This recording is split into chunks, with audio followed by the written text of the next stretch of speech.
پہلا پارہ سورہ بقرہ آیت نمبر 50۔ تفسیر نعیمی حضرت علامہ و مولانا مفتی احمد یار خان صاحب بدایونی۔ نحمدہ و نصلی علی رسولہ الکریم، اما بعد فاعوذ باللہ من الشیطان الرجیم، بسم اللہ الرحمن الرحیم۔ وَإِذْ فَرَقْنَا بِكُمُ الْبَحْرَ فَأَنْجَيْنَاكُمْ وَأَغْرَقْنَا آلَ فِرْعَوْنَ وَأَنْتُمْ تَنْظُرُونَ۔ صدق اللہ العلی العظیم وصدق رسولہ النبی الامین المبین المتین المکین الکریم، ونحن علی ذالک لمن الشاہدین والشاکرین، والحمد للہ رب العالمین۔ ناظرین السلام علیکم۔ ہمارے یوٹیوب چینل روحانی تعلیمات میں آپ کا استقبال ہے۔ آج میں آپ کے سامنے ایک ایسا سوال لے کر حاضر ہوا ہوں کہ جو ہر ایک ذہن میں آتا ہے، ہر ایک ذہن میں اس کا خیال پیدا ہوتا ہے کہ لوگ اولیاء اللہ کے مزارات پر حاضری دیتے ہیں۔ بھلا مزارات پر حاضری دینے سے کچھ ہمیں فائدہ حاصل ہوتا ہے، کچھ ملتا ہے یا نہیں ملتا ہے؟ لوگ نبی آخر الزماں صلی اللہ علیہ وسلم کے مزار اقدس پر حاضر ہوتے ہیں، مدینہ شریف حاضر ہوتے ہیں، بغداد شریف حاضر ہوتے ہیں، غوث اعظم پیر پیرا میر میرا شیخ سیدنا عبد القادر جیلانی رضی اللہ تعالیٰ عنہ کے دربار میں حاضر ہوتے ہیں، حضرت ہند الولی خواجہ معین الدین چشتی اجمیری سنجری رضی اللہ تعالیٰ عنہ کے دربار میں حاضر ہوتے ہیں۔ بھلا ان اولیاء اللہ کے مزارات پر حاضری سے کچھ ہمیں ملتا ہے یا نہیں ملتا ہے، یا کچھ نصیب ہو سکتا ہے یا نہیں ہو سکتا ہے؟ یہی ایک مسئلہ ذہن میں آتا ہے، ایک سوال آتا ہے، اور آج اسی کے جواب کے لیے میں آپ کے سامنے حاضر ہوا ہوں۔ حضرت موسیٰ علیہ نبینا علیہ الصلاۃ والسلام اللہ کے مقدس پیغمبر اور نبی ہوئے۔ حضرت موسیٰ علیہ السلام کے بھائی حضرت ہارون علیہ السلام، آپ بھی اللہ کے مقدس نبی ہوئے، اور یہ نبوت جو حضرت ہارون علیہ السلام کو ملی وہ حضرت موسیٰ علیہ السلام کی دعا کی بدولت اللہ نے عطا فرمائی۔ حضرت موسیٰ علیہ السلام مدین سے مصر تشریف لائے، اور آپ نے فرعون اور فرعون والوں کو بہت سمجھانے کی کوشش کری، دین اسلام کی رغبت دلانے کی کوشش کری۔ آپ نے اللہ واحد القہار کے قریب لانے کی کوشش کری، اللہ وحدہ لا شریک کے قریب لانے کی کوشش کری، لیکن فرعون اور فرعونی نہ مانے۔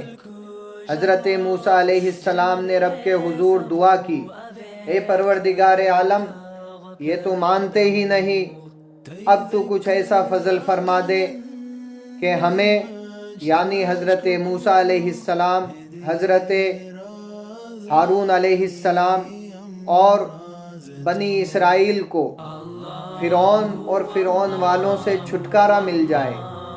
لہٰذا رب نے حضرت ہارون علیہ السلام، حضرت موسیٰ علیہ السلام اور بنی اسرائیل کو فرعون اور فرعون والوں سے آزادی کے لیے حکم فرما دیا، اے موسیٰ، تم سب مصر کو چھوڑ دو، مصر چھوڑ کر چلے جاؤ۔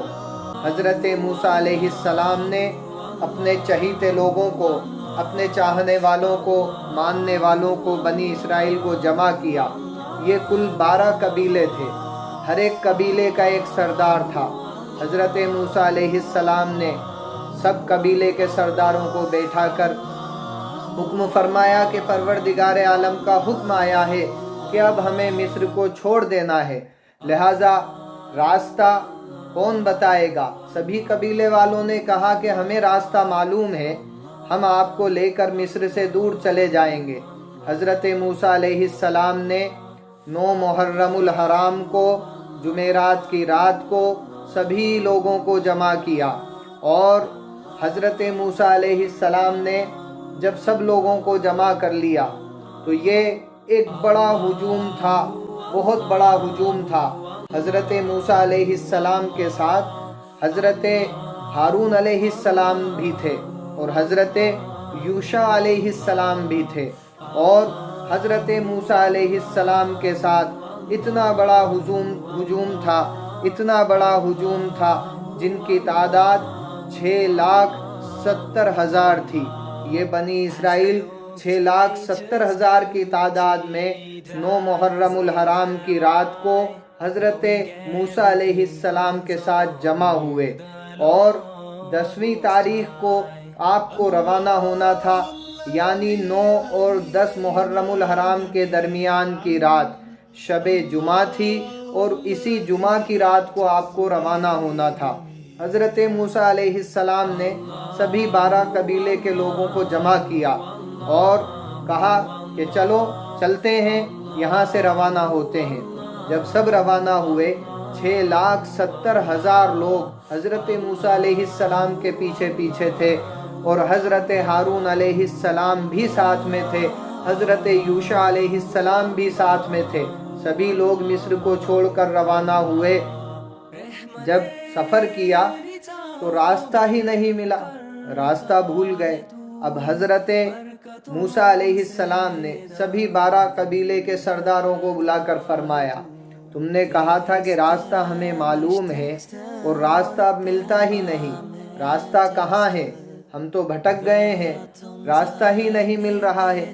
حضرت موسیٰ علیہ السلام نے جب یہ بات 12 قبیلے کے سرداروں سے کہی تو سبھی سرداروں نے کہا، حضرت یوسف علیہ السلام نے اپنے دنیا سے رخصت ہونے سے پہلے وصیت فرمائی تھی کہ میری لاش کو اس جگہ یعنی مصر میں نہ رکھا جائے، جب بنی اسرائیل مصر کو چھوڑیں تو مجھے یہاں سے لے جایا جائے۔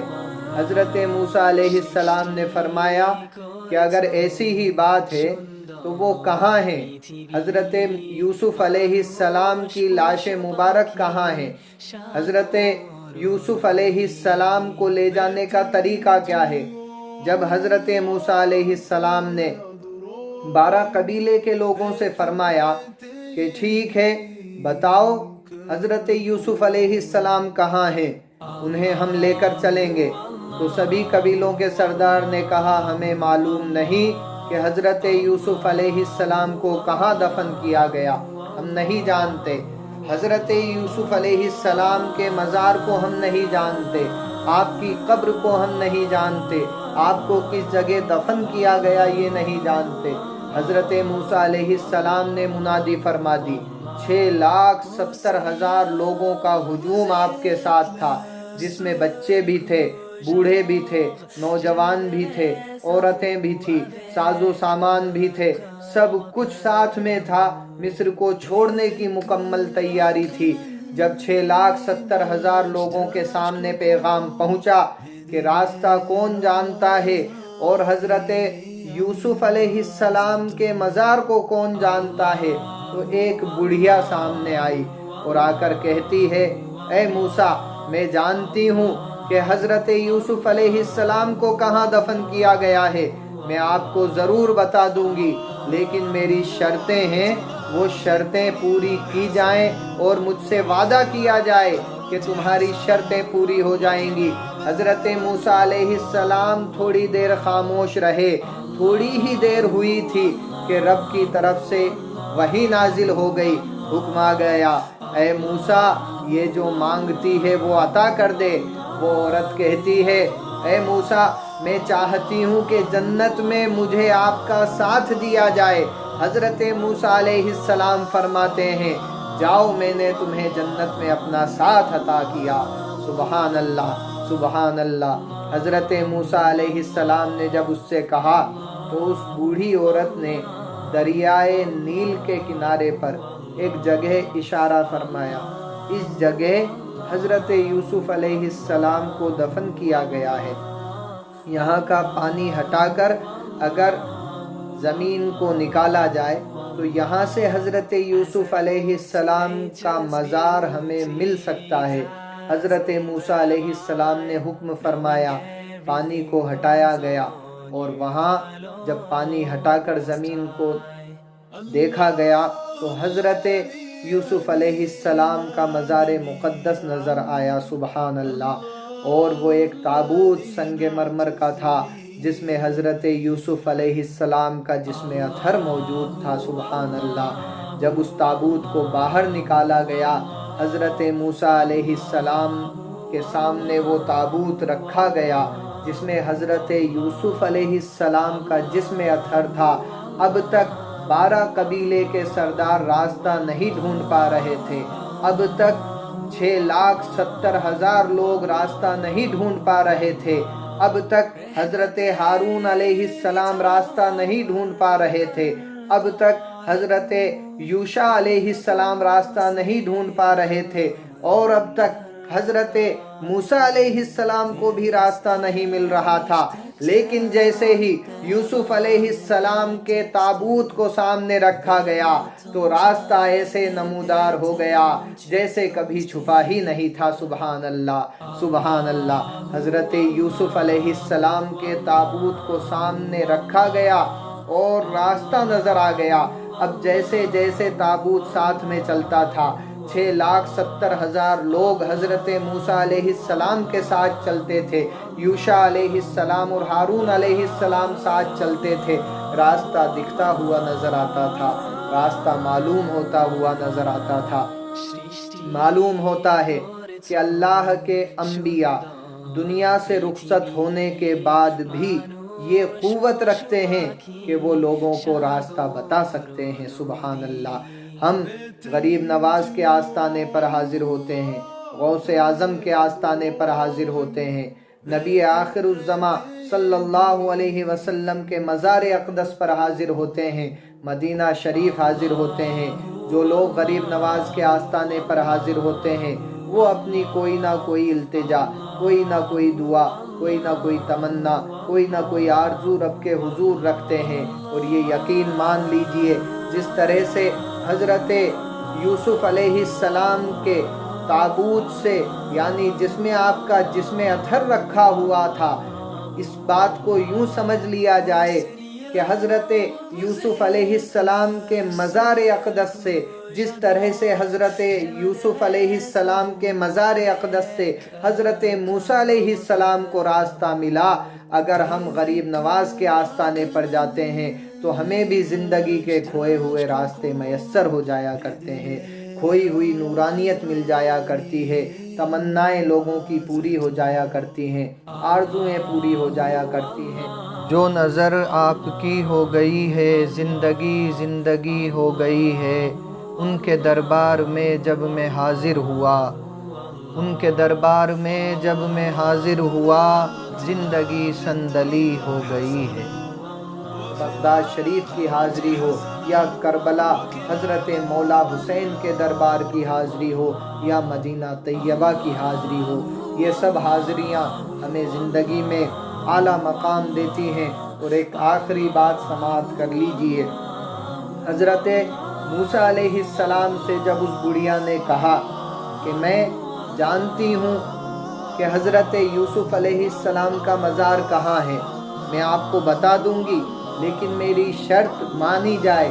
حضرت موسیٰ علیہ السلام خاموش تھے، رب نے ترنت وحی نازل فرمائی، اے موسیٰ جو مانگتی ہے دے دے۔ حضرت موسیٰ علیہ السلام نے فرمایا بول کیا تیری آرزو ہے؟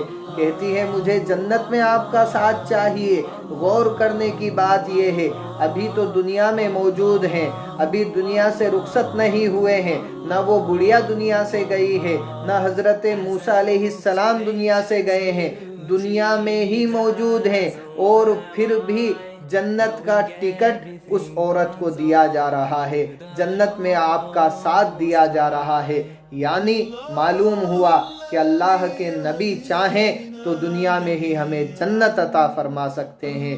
اسی لیے اللہ والوں کے دربار میں حاضری سے ہمیں کامیابی ملتی ہے، ہمیں فلاح ملتی ہے، بہبودی ملتی ہے، اور دنیا و آخرت میں نجات ملتی ہے۔ انشاءاللہ تعالی نجات کے ہی موضوع پر اگلا ویڈیو آپ حضرات سماعت کریں گے کہ کس طرح سے اللہ والوں کے دربار سے نجات ملا کرتی ہے۔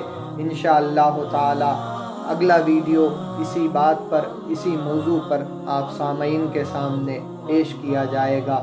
اللہ کی بارگاہ میں دعا ہے اللہ والوں کے دربار میں حاضری کا شرف ہر ایک مومن کو اللہ تعالیٰ عطا فرمائے، اور وہاں کے فیوز و برکات، وہاں سے جو نورانیت ملا کرتی ہے وہ سبھی صاحب ایمان لوگوں کو اللہ تعالیٰ عطا فرمائے۔ وآخر الدعوانا ان الحمدللہ رب العالمین۔ السلام علیکم۔